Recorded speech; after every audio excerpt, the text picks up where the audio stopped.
Welcome to the Socialize forecast, Tuesday, February 18th. I hope you were lucky enough to enjoy a 3-day weekend if you're in the States.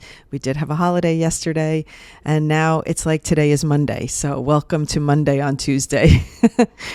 Gotta love a 3-day weekend. All right, let's talk about some of the things. I had a little extra time for scrolling this weekend because I was doing some intentional scrolling on behalf of a brand. When I do work with my UGC content, I end up scrolling extra to find ideas and inspiration and just get myself in the game of content creation and seeing the creativity that's out there. And when I do that, I get to notice a lot of things. So I did have some extra time for that this weekend. So I want to start with a few of the things. First being Doug's winter party. I know that we talked about that last week. So many people were looking forward to it. I even had someone email me about how excited they were for Doug's winter party on Saturday night. And unfortunately, I don't believe they were able to go live at this party. So after all of the buildup, I think she said that there was maybe, internet problems, but also probably he was overwhelmed with having all these people at his house that he didn't want to be on camera. He wanted to be in the moment.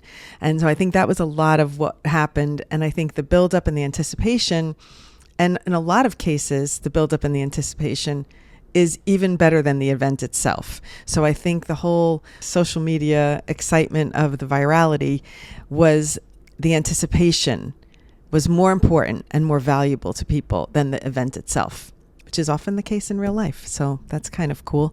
I love when social media imitates real life and vice versa.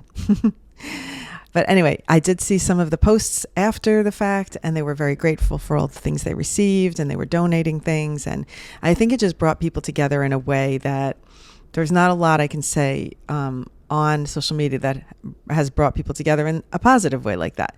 So I love to see it. And I'm curious if you have any thoughts on the aftermath of Doug's winter party. Were you bummed out that night when you couldn't access it on live? Did you go to a party that was Doug's winter party that people were hosting around the world? I would love to know. I would love to know what kind of an impact it made. So if you feel inclined and would like to reply to the newsletter and tell me, I'd love to hear that. Onward to the next thing that has taken over the internet a little bit is the Duolingo OWL. Let's take 2 minutes on this. As you know, many of you might know, Duolingo really was one of the few businesses at first that really got social media. They were one of the few businesses that tackled TikTok in a way that put them on the map right off the bat. They understood it, the trends. They were jumping on things in a way that no other brands had really done. They really forged a way for brands. And it was all basically due to their social media manager, who I'll name here, Zaria Parvez, who was recognized as the driving force behind it. They let her run with it, and they let her create this platform for their social media that was embracing of all the trends, and the owl did the trends, and they had the mascot doing things, and she really changed the game and upped the bar for other brands. So now recently, and I'm not too deep into this one, but recently I know she has a whole team now. Obviously, things have evolved since she started. But recently they did a post where the owl died. And it was like it took the internet by storm. And all the other mascots and all these other businesses got involved with reaction videos to the owl dying. And anyway, so it's almost like another aggressive social media. I'm not even going to call it a stunt, because everything on social media is kind of stunt-esque if you really think about it. It was a strategy. We'll go with the word strategy instead. And it got the attention that they were going for. And so we'll soon see how that all pans out. But what I find funny about these things is when the other brands do hop on it, and then it's like this competition for creativity, like who's going to be the funniest reaction video to the owl, the whole thing. It's just really how social media can so quickly spiral something. Zero to, like, as soon as somebody makes a video, there's like a new update. So that's what I find the most incredible and daunting about social media, is the speed at which things move and things change. The minute I see something, and let's say I'm going to post something, within my post being live for a few hours, some things might change yet again. And this all kept happening with the TikTok ban, that as soon as somebody would post something, then there was another update. It's just impossible to keep up, but it's a wonder to see what it's like now, to really keep up with things in life and not have to depend on the nightly news like we did growing up to get your information. And I'm not just talking about news. I'm even talking about entertainment news and things. So kind of curious and a little bit overwhelming to us, and it's a reason to take a break from scrolling, but at the same time, it's also how life is now, and I accept it for what it is, and I embrace it for what it is, and I like to learn from it. So hopefully, hopefully some good can come out of learning. Anyway, the other thing I want to highlight is that one of our studio members did the abracadabra dance, and congrats to her. Queen of the Nobodies is on the map because she got reposted by Lady Gaga herself. And we know Gaga has been on the scroll and reposting the dance, the people who are dancing to her videos, at least the most impressive dances. And so it was really cool to see that. I was so happy for her. She did 2 outfits. She did some transitions. Kudos to her for like really embracing these types of transitions that, I'm teaching them in the studio, but they're really taking things to the next level. And I love it. So that was great. So congrats to the queen. Kathy is her name, the Queen of Nobodies, the Queen of the Nobodies. So we'll put that link in the newsletter for sure, so everybody could celebrate with her. The other thing I posted this week that is a topic that it needs to be discussed. So I'm going to take a minute now and talk about it and spend less time on the trends. And that is your camera angles. Because I had a feeling when I posted about this, people were going to come into my comment section with heavy duty opinions. And that's exactly what happened. And I thought it was funny because somebody said, "Oh, you just told us everything not to do, but you never told us what to do." Well, if you were watching the video, actually, no, I did say what a nice angle is to have a connection with your audience. And that person just kind of maybe missed it. I don't know. But what I talked about in this video is what a low camera angle says, what a high camera angle says, what a front camera angle says to your viewer, subliminally. I'm not saying every single person that's looking at a video, that somebody that does a high angle, they're not saying right away, "Oh, that person's trying to look more beauty," or they're not thinking it out loud. I'm telling you what a subliminal message your camera angle is telling your audience. So it's not a hard and fast rule that someone's going to look at your video when you have a low camera angle and they're going to think, "Oh, she's being a boss." They're not even thinking that. I'm just telling you the vibe that your camera angle might be causing an emotional reaction that you're not even aware of. All right. And I remember one time, and I'm going to throw Tommy right under the bus because I love him and he's my son. But one time we were on Zoom call and all of us it was a family Zoom or a group Zoom or whatever. But Tommy, my son, had his phone down, like he had it propped down on his laptop. So he was like looming over his phone in this way.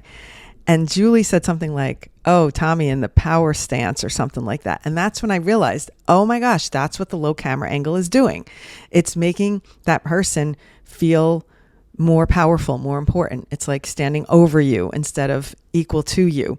I just thought this was really interesting. And as soon as I thought of it, I'm like, I have to make a video about this because I think other people might find this interesting. Because I see it as a professional, because I'm used to seeing angles and what kind of angles we have to think about camera angles when we're doing a shoot. Like, are we going to be front on? Are we going to be side angle? Are we going to be profile? Are we going to be high, low? We have to think about camera angles. It's part of my job. And therefore, I am very well versed in what the angles are saying to a viewer. So I decided to share it on layman terms. And it was kind of interesting how it was received. Most people were like, "Wow, I've never even thought about it. Thank you." And other people were like, "Oh, that's just overthinking." A lot of people came at me for maybe they don't see videos that way. And I'm like, you don't have to see videos that way. I'm just giving you a professional outlook on how advertisers are thinking about these things when they're creating content.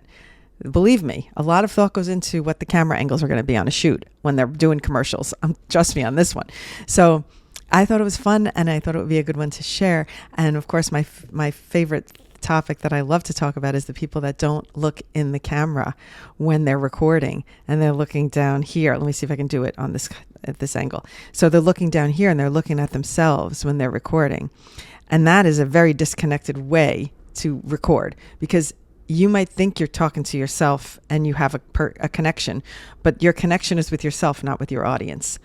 And so a lot of people came at me for that. I didn't get a lot of hate. I'm not saying that. I'm just saying there was a lot of conversation in the comments. And so I'm going to talk about that later. But that's what happens when you create a video that people might have an opinion about. Suddenly you're opening up a dialogue and potential engagement in your content. Now let's kick off and talk about some of the trends very quickly. What's the value of trends, as you know already, is getting more potential views on your content. So try to use those trends to talk about your niche so that it all ties together. When someone sees one of your trends and they say, oh, that's what their topic is, they might want to look at some of your other videos, and that might prompt a follow. So the first one is a quick lip sync video where someone is offering you something and you're being sarcastic about like, oh, what an offer. Like, thanks anyway kind of thing. So I'm not interested. So that's a fun, sarcastic one. Those are always handy. These quick little sarcastic things are very easy to poke fun at something that maybe happens in your life that maybe you do feel annoyed about, but you don't want to make a big statement about it. That's what's really fun about trends like this. You can, hint at a little thing that annoys you without insulting anyone in your life. The next one is crying. And this one will succeed if you channel your inner comedian and show off something that would make you cry. And it could either be a happy cry or a sad cry, but it's like being a little dramatic. This creator was poking fun at needing her sisters to help her make a decision. And so it's very specific, but it's also relatable because a lot of people won't make a decision on something until they talk to that key person in their life. The Instagram trends are nice. One of them is my favorite, but I'm going to start with this one, which is because we are together. So this is a nice one to do if you have a friend or a partner and you can show off and highlight how much you love being with that person, even if you're doing something mundane. So it's a little two-shot. You shoot yourself, that person is a shot, then you're a shot, then you could do it that way. You could do it all as a two-shot together, however you want to do it. And it's this particular couple showed off how they just get to spend time together at Lowe's doing their thing. I can kind of relate to that. I've spent a lot of time at Home Depot in my day with my husband. He's always trying to get things to do projects. Okay, the next one is procrastinator. This is the one that I like because sometimes, oh my goodness, I am the queen of procrastination. And I will honestly say that I have used TikTok for the past 4 years as my procrastination tool. So when I get frustrated and I'm like, I can't get something done, or my go-to is like how to put it off is I have to like look at my TikTok, check my TikTok messages, or find a TikTok trend or whatever it is. So I have used TikTok as my procrastination, social media in general. A lot of times it's Instagram, depending on the day. So this is a nice, easy one where you can use the audio to show off something you tend to procrastinate about. You could lip sync or not. So you don't have to feel pressured to do a lip sync if you don't want to. All right, what do we have up next? Oh my goodness, a workshop this week. I have had so many requests for this clothing fly on lesson. And let me tell you how long it takes me to film a tutorial for some of these complicated things. It's a lot. And I decided, you know what? I'm going to do it as a workshop and I'm going to teach it on the spot. You know why? Because then I don't have to sit on my phone and edit my video. Because sometimes editing a tutorial, when it's a difficult one to teach, is just long. Meanwhile, I can just show you in a classroom setting. So I'm going to have my phone. I'm going to show you step by step exactly what I recorded and exactly how I put it together. In real time, I'm going to show you. And I think that helps a lot of people to see that it is attainable, because I think even sometimes watching my videos, they'll be like, oh, it took a lot longer because she had to edit this video. And so it probably took a lot longer. I'm going to actually show you in real time. So you'll see exactly how long it really takes to do it. And I'm going to break it down slowly. So I'm excited about that. I think I have a lot of people interested in that one. It is a webinar style where you can come in. You can be in the comments asking questions. Julie will be managing the chat while I teach the lesson. I will have, so you know, in case you haven't attended one of my workshops before in this way, I will be on one window screen in the Zoom, and my phone will be on a separate window screen with another facing my camera. Sorry, phone facing phone. I always call my phone my camera, and a lot of people question me on that. And I'm like, yes, it's my phone camera. Okay. I call my phone my camera. That's mostly what I use it for.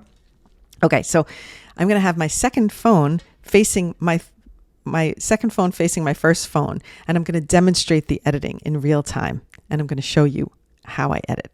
that's how that's going to happen on Wednesday. So if you have any interest in learning, it's a really good one to learn. Alrighty, now let's get into the original content ideas.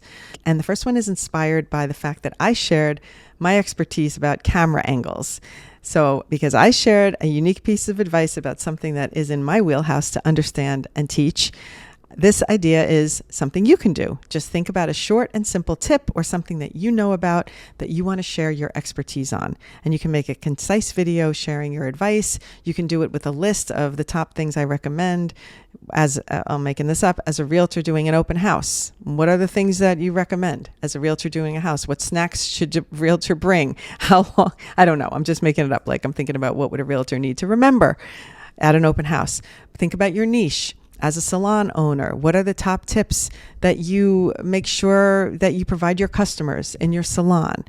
Just examples like that. They're very normal to you, but they're not necessarily normal. And maybe a person, we all go to salons. Somebody might be like, oh, I love that the salon owner thinks about that. And maybe they'll recommend it to their salon when they go next time. So that's a great example of how advice that in something in your world might be valuable to someone that's not in your same realm.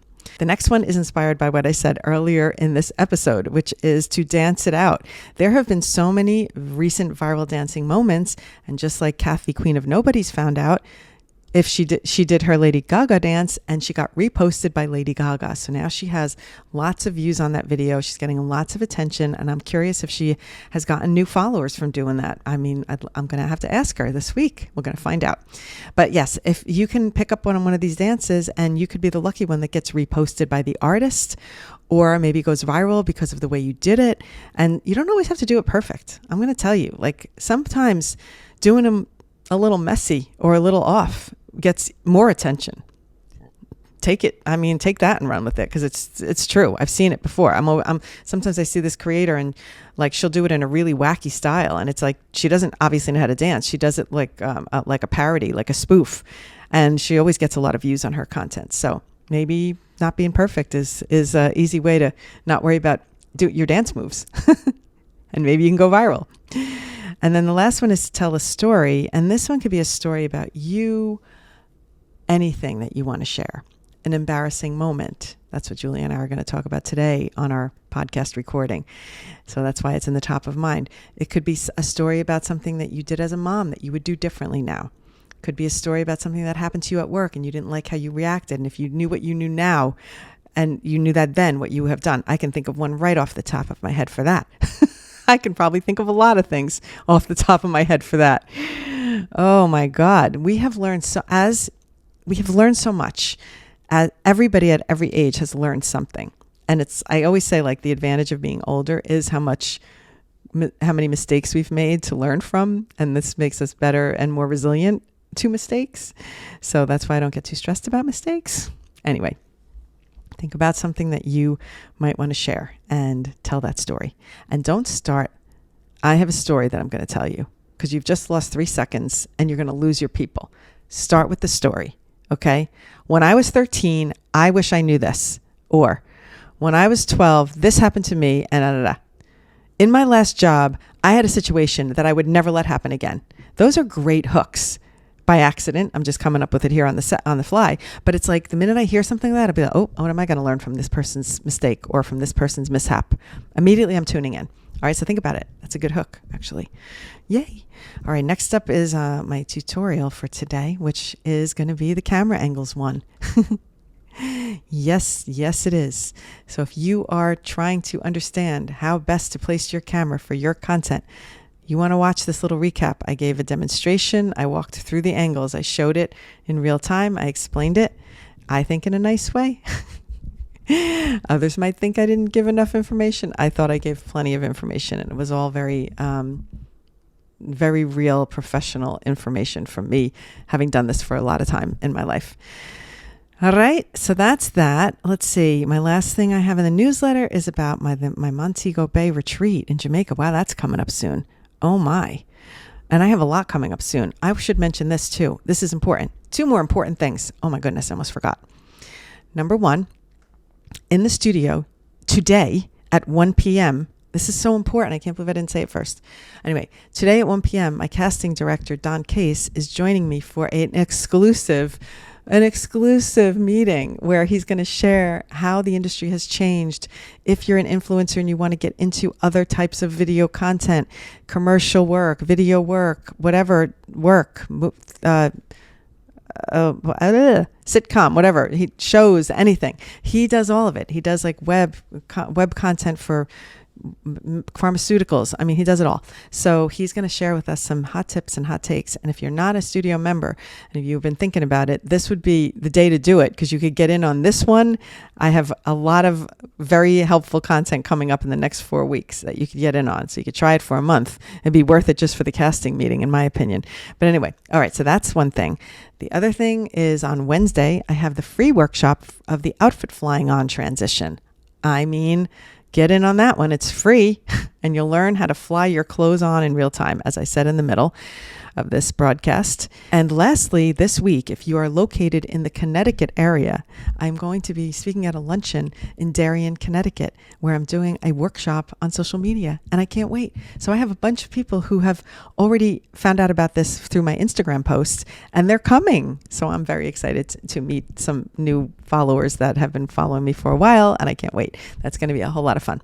All right, so that's the week. That's what I got. I will be back on Friday with a nice hot topic, and I've just got a blur of a week ahead. I can't wait. Many, many fun things coming.